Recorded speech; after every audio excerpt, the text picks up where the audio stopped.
हो रहा है ना व्यवस्था, हो रहा है घाघरा के तरफ ठीक, बिल्कुल विवेक, और इसी तरह जानकारी आप लोगों के माध्यम से लेते रहेंगे। आप लगातार अपनी नजर बनाए रखिए। वहीं मऊ विधानसभा सीट से सुभाषपा के उम्मीदवार अब्बास अंसारी ने दावा किया है कि ये चुनाव ऐतिहासिक होने जा रहा है। इस बार जीत सपा गठबंधन की ही होने जा रही है। हमारे साथ अब्बास अंसारी हैं जो मऊ की सबसे हॉट सीट है, यानी मऊ सदर, वहां से चुनाव लड़ रहे हैं। बाहुबली मुख्तार अंसारी के बेटे भी हैं। बाहुबली, शुक्रिया भैया। बाहुबली कहना कैसा लगता है? बहुत अच्छा लगता है। लाखों करोड़ों बाहों का बल अगर साथ जुड़ा हो तो अच्छा लगता है। महसूस होता है कि आवाम अपना मानती है, आवाम अपनी आवाज़ बुलंद करने के लिए हमको चुनती है। अच्छा लगता है। अब्बास, ये बताइए कि आपका उत्साह देखने को मिल रहा है, गजब, कुछ खास? देखिए, मैंने तो आपसे शुरू से कहा है कि जितना वोट यहाँ हम लोग बीजेपी पाएगी उससे ज़्यादा से चुनाव जीतने जा रहे हैं। वही बात अभी भी मैं आपसे कह रहा हूँ, इतिहास बनने जा रहा है। क्योंकि पिछले 5 सालों में जिस तरीके का कार्यकाल भारतीय जनता पार्टी का रहा है, उससे जनता बहुत ज़्यादा नाराज़ है। ये चुनाव नफ़रत और मोहब्बत के बीच का चुनाव है, और देखिएगा मोहब्बत जीतेगी। हिसाब किताब होगा, बेशक होगा। भाई देखिए, स्क्रूटनी तो हर जगह होनी चाहिए। स्क्रूटनी तो मैं भी, इलेक्शन जब होगा तो मेरे सारे एजेंट आएंगे तो मेरी स्क्रूटनी होगी, और फिर मैं जब यहाँ से जाऊँगा अखिलेश भैया के पास तो वो मेरी स्क्रूटनी करेंगे।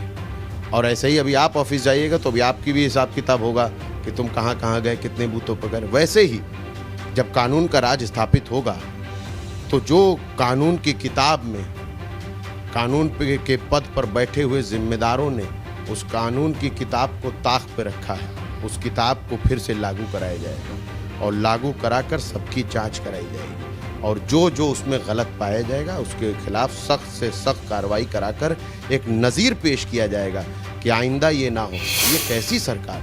आपका सरकार आई, आप घर गिरा दीजिए, मेरी सरकार आई, मैं भी घर गिरा दूँ, कैमरामैन साहब की सरकार आई, ये भी घर गिरा दें, तो घर बचेंगे कहाँ?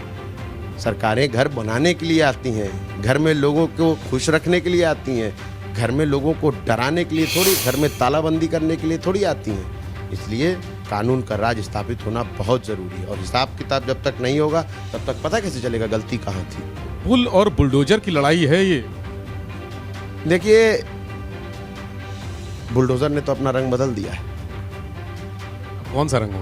पीला। पीला रंग, यही वाला है ना? आप देखिए, उस दिन यहाँ हमारे मुख्यमंत्री जी भी आए थे तो बुलडोजर किस रंग का खड़ा था?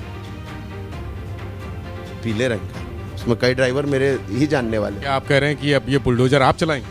मैंने कहा ना, हम तोड़ने वाले नहीं, हम बनाने वालों में से हैं। हम सिर्फ और सिर्फ कानून का राज स्थापित करेंगे। हाँ, जिन लोगों ने इस कोरोना काल में मेडिकल माफिया के तौर पर यहाँ काम किया है और गरीब मजलूमों की जान का सौदा किया है, मरे हुए लोगों को भी वेंटिलेटर पर रख के उनसे पैसा वसूला है, अगर उनके यहाँ कई गलती पाई जाएगी तो उनके खिलाफ जांच होगी। ऐसे जितने भी तबके हैं यहाँ पर, जिन हमारे बंधे पर चले जाइए, जिनके घर गिराए गए हैं, सबके कागज़ मौजूद थे। कुछ एरिया को छोड़ दीजिए तो बाकी 90% वहाँ जो थी वो सब कुछ लीगल था, उसको भी गिराया गया सिर्फ राजनीतिक द्वेष के चलते। हमारे यहाँ बुनकरों की क्या गलती थी? फ्लैट रेट की बिजली सिस्टम ख़त्म करके उनके पेट पे वार किया। तो ये सारी चीज़ों को सही किया जाएगा, और इसमें स्क्रूटनी होगी। इसमें जो जो इन्वॉल्व रहा है उस सब के खिलाफ कार्रवाई होगी। क्या कोई लिस्ट बनाई है ऐसे अफसरों? बहुत मोटी लिस्ट है। कितने लोग होंगे? इतनी मोटी तो पूरे प्रदेश में भी नहीं है। किस किस लेवल के हैं? इतनी मोटी है। लेवल के, टॉप टू बॉटम। देखिए, कभी भी कोई भी काम जो होता है वो पिरामिड के स्टाइल में होता है। तो जब गलती ऊपर वाला शुरू करता है तो नीचे वाले तक सब करते हैं। इसलिए पूरे पिरामिड को ठीक करना पड़ेगा, उसको पूरा वापस से नया बनाना पड़ेगा।